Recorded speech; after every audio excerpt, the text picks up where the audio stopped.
امیر المومنین حضرت علی علیہ السلام سے شام کی جانب روانہ ہوتے وقت مقام انبار کے زمینداروں کا سامنا ہوا تو وہ آپ علیہ السلام کو دیکھ کر پیادہ ہو گئے اور آپ علیہ السلام کے سامنے دوڑنے لگے۔ آپ علیہ السلام نے فرمایا، یہ تم نے کیا کیا؟ انہوں نے کہا کہ یہ ہمارا عام طریقہ ہے جس سے ہم اپنے حکمرانوں کی تعظیم بجا لاتے ہیں۔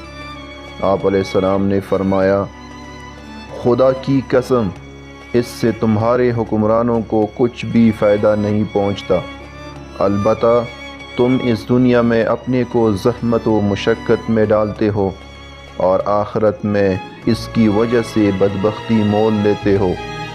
وہ مشقت کتنی گھاٹے والی ہے جس کا نتیجہ سزائے اخروی ہو، اور وہ راحت کتنی فائدہ مند ہے جس کا نتیجہ دوزخ سے امان ہو۔